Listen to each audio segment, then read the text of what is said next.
السلام عليكم ورحمة الله وبركاته. معكم رانيا تيوب من غزة. اليوم جيناكم بفيديو جديد من قلب خيمتنا. مثل كل مرة راح نشارككم روتيننا اليومي من قلب الخيمة. تابعوا معنا الفيديو للنهاية وما تنسوا التعليق على الفيديو لحتى يطلع لأكبر عدد والاشتراك بالقناة، وشكرا على وجودكم معنا.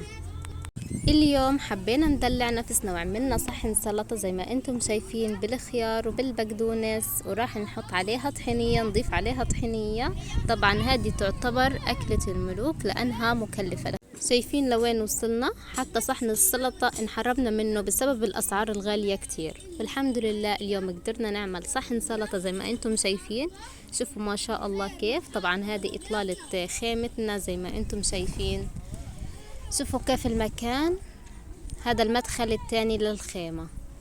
طبعا احنا اول ما نزحنا كانت هيك كل المنطقة جبال وبهدلة، واحنا زبطناها وعملناها وتعبنا فيها كتير، يعني تقريبا ضلينا مرميين بالشارع لحد ما زبطنا المكان وزبطنا الأرضية. أجينا كانت الأرضية كتير مقلوبة وما كنا جايبين أغراضنا، والحمد لله في حدا ابن حلال وقف معانا وقدرنا نجيب الأغراض. بعدها نصبنا الخيم وزي ما انتم شايفين زبطنا باللي بتفهموه، شرايط من هان ومن هان ومن هان، حوطنا المكان، وبعد هيك شوية شوية بلشنا نعمل الخيمة. نرجع لموضوعنا. عملنا السلطة زي ما انتم شايفين. طبعا اخت نور غنية عندها زيت زيتون ما شاء الله، جوزها الله يرحمه قبل لا يستشهد كان قطف لها الزيتونات وعصر لها اياهم وجهز لها اياهم، وتقولي حاسس انه هذا اخر زيتون حيعملوا لبيته. الله يرحمه يا رب. ربنا بحبه والله. أخده من أول الحرب، ما شاف اللي إحنا شفناه، ما مر في الظروف اللي إحنا مرينا فيها. الحمد لله على كل حال، ولكن الحمد لله الحمد لله الحمد لله ارتاح وربنا أخده من بداية الحرب. حطينا جنب السلطة دقة وزعتر وزيت زيتون من تحت إيدين عادل الله يرحمه، وعصرهم من هان. وبعد ما عصرهم هو كسبها تقريبا الوحيد، لأنه بعدها أجت الحرب ومش الكل يعني لقط زيتونات وعصرهم، حتى كان مستعجل ولقطهم قبل أوانهم. الحمد لله. وهيك راح نفطر زي ما انتم شايفين، سلطة ودقة وزعتر مع كاسة شاي. تابعوا للنهاية، ما تنسوا ذكر الله يا جماعة، وتابعوا لنهاية الفيديو وما تملوا من الفيديو، خليكم معنا للنهاية. شكرا لكم على المشاهدة. والجو الظهر كتير كتير حر، وجو الخيم طبعا بشكل عام كتير شوب، فبردنا على حالنا بكيس ميتس.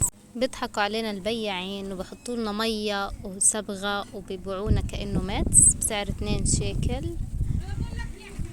فهذا حالنا في هذا الشوب، نشرب مية بصبغة، نقول الحمد لله. مع العصريات هبت في نفسي حاجة حلوة، فمعرفتش ايش اعمل، فقمت فكرت معلقة حليب ومعلقة كاكاو، واختي اعطتني معلقة سكر، وعملت اسكى شوكولاتة في المكونات. طبعا ضفت لها مية وحركتهم، خضتهم منيح منيح. وطبعا ما جمدش القوام، لازم بصير بجمد القوام، ولكن يعني كويس. خليتها تبرد شوية لحد ما ايش ما حسيت في جمودها، يعني لما ارتاحت بعد ما خلطتها حسيتها صار في شوية جمود في الشوكولاتة. والآن انتهينا من مرحلة الشوكولاتة، والآن شوفوا كيف راح نعمل الحلب أسرع ما يمكن. في هذا الصحن إن شاء الله راح نعمل الحلا معكم. تابعوا معنا للنهاية وصلوا على النبي.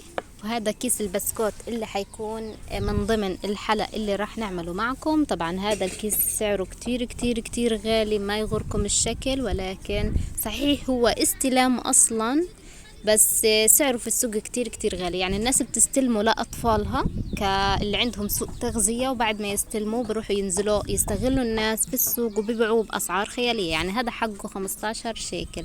انتم متخيلين انك تشتري كيس بسكوت ب15 شيكل؟ والله الله ما بقولها. واليوم احنا غامرنا وجبنا كيس البسكوت، وتابعوا معنا وشوفوا شو راح نعمل فيه. طبعا هو مفتفت ومش محتاج تكسير، فخليكم معنا وشوفوا شو راح نعمل فيه. الآن راح نحطه هذا الكيس البسكوت في الصحن. تابعوا معنا وشوفوا كيف راح نعمل. وزي ما انتم شايفين حطيناه في الصحن. راح نضع الكيس البسكوت، حنخلي شوية يعني لبعدين، خسارة حقه 15 شيكل والله. هنخلي منه على جنب. وهذه البسكوت اللي حنضع عليه الشوكولاتة اللي عملناها معاكم، عبارة عن كاكاو وسكر، معلقة سكر من أختي وحليب، خلطناهم زي ما قلنا لكم، وعمل معانا صوص شوكولاتة. وهيك راح نحلي ان شاء الله باذن الله، مع لو في كاسة حاجة جنبه يا سلام، يطلع اشي مرتب.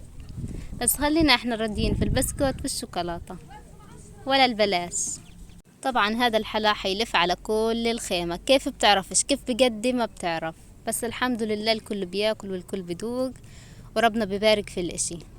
يعني شايفين هذه الكمية القليلة حتلف على كل اللي في الخيمة. طبعا مش خيمة واحدة، احنا وخواتي وبناتهم وصغارهم وكبارهم، يعني عددنا كبير في الخيمة. كلنا تجمعنا في مربع واحد وعملنا خيام جنب بعض. بعطي نسبة للحلا من 10 من 10، لأنه الحلا طلع خفيف وزاكي، برغم انه من مكونات بسيطة ولكن طلع زاكي. هو اللي مكلف في الموضوع البسكوت، حقه 15 شيكل يا جماعة.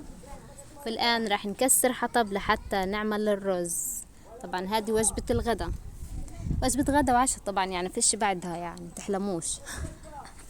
وهاي هي معاناة النار يا جماعة، بتكسر حطب وبتتعب لحتى تولع نار، وأبصر النار تولع معك على السريع، ايه قصة.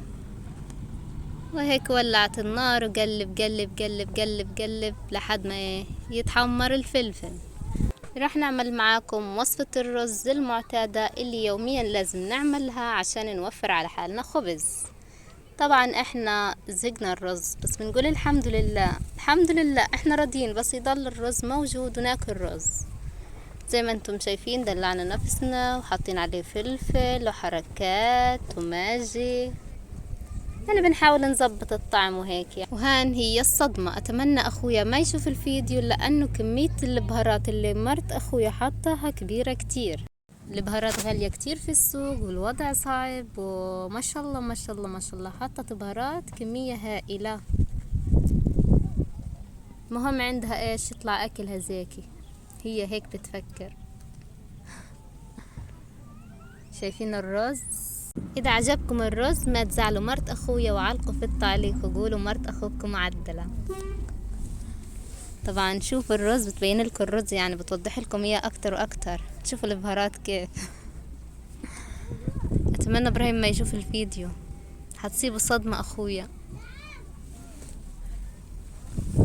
شوفوا ما شاء الله ما شاء الله، رز كل حبة بحبتها ومية ومرقة وماجي، دلع دلع.